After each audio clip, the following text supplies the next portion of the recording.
All right, top five MCU heroes. I'll start off with my number one, uh, Captain America, Steve Rogers. Even still, just to be clear, I enjoy uh, the Falcon. Guy can't remember his name. I feel bad. What is his name? I know Anthony Mackie's the actor. Uh, Darn it. What is his name in the movie? It's funny. Um, but uh, I love the Falcon being Captain America now. I think it's great. I think it's gonna go new directions. I really enjoyed the nods to Bucky being Captain America. I love all three of them. I think they're fantastic. But Steve Rogers,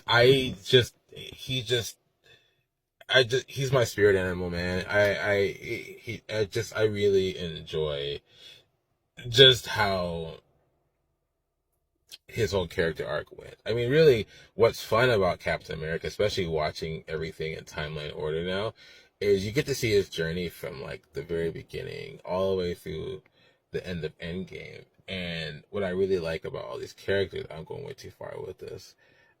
Maybe I'll keep this footage anyways. But what I really like about all these characters is they get their own arcs amongst the individual movies themselves and the shows and all that. I love Falcon and Winter Soldier, for example. I thought that was a great in between Endgame and Captain America: New World Order.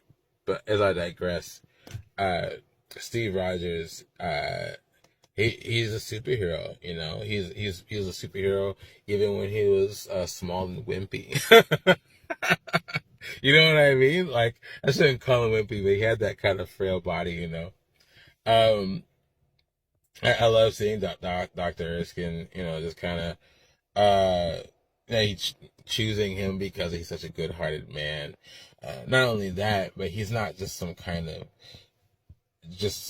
dumb, jock kind of a guy, He has like the best of both worlds where he's got the heart and the brains, but he's also got, the brawn, and I mean, the guy, he goes toe to toe with Thanos and all of his forces one on one. Remember that? Where he's got the hammer and he's got the shield. He's just standing there, man. Like, he tightens it up. He's like, I could do this all day, man. And it's just like, he's a hero. He's a superhero. He's like amazing in every scene, every movie. I love his character. So that's my number one.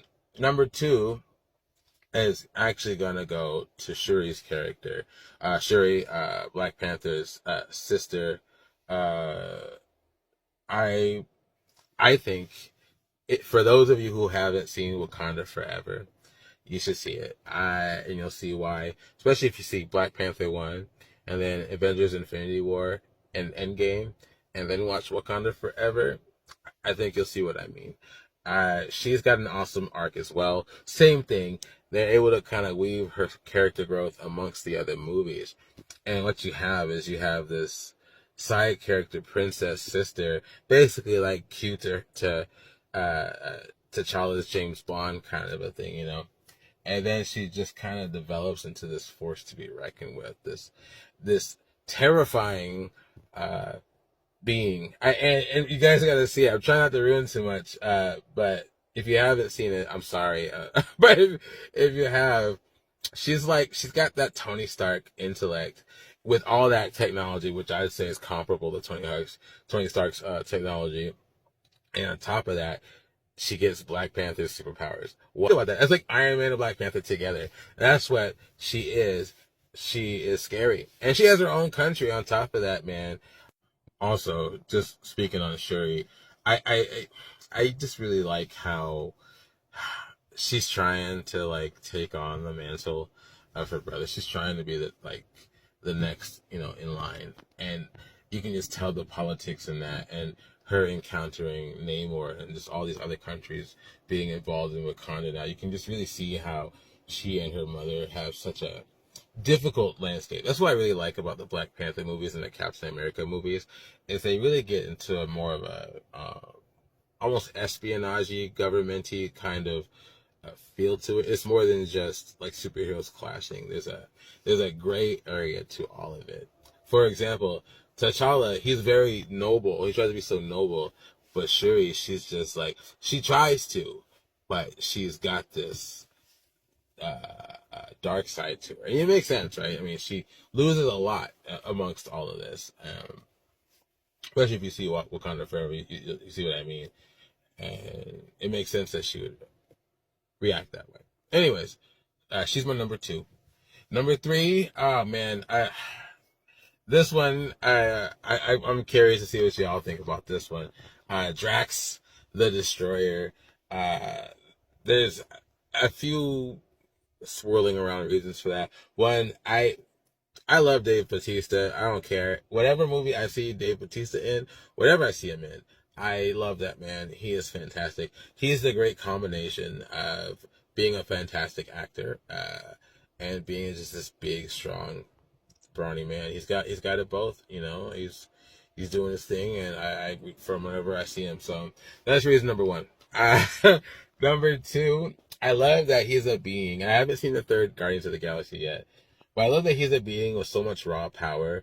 But end of the day, dude just kind of fucks around. You know, you know what I mean? Like he's just a dude hanging out with his buddies and kicking ass and chewing bubblegum. You know, and I just love it. The scene where he's acting like he's invisible because he can move so slowly. Like, what is that? You know, like dude's like he's like a goofy and super powerful. I mean, he's so powerful. The guy has his shirt off most of the time, at least in the first 2 movies.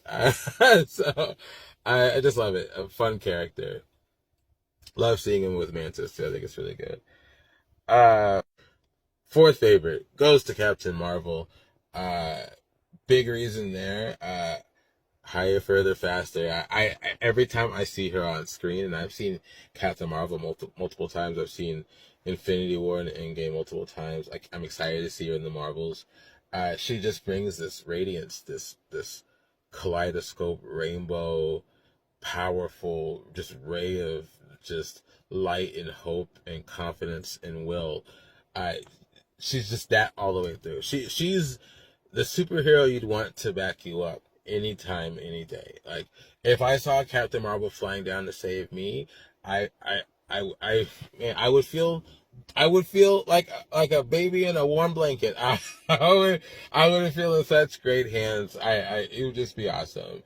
At the same time, I love that she's also kind of no nonsense too. Yeah, she's a fun character. I love seeing her relationship with Maria Rambeau. I love seeing her relationship with Nick Fury. I love seeing her back and forth with Thor. I just all of it. She's just a fantastic character. She's fun. She's bubbly, and she looks like she's gonna have an awesome relationship with Monica Rambeau and Kamala Khan. Number 5 goes to Hawkeye. I love his story arc.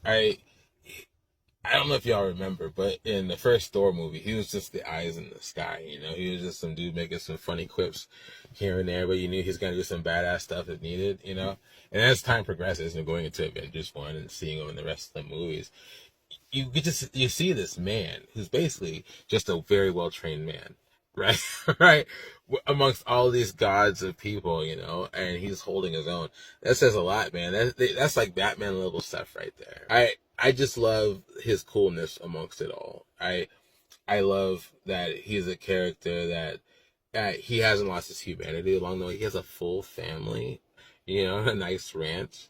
Yeah, he doesn't get to see them a lot, and they address that in the Hawkeye show, which if you haven't seen the Hawkeye show, you're missing out. You should see it.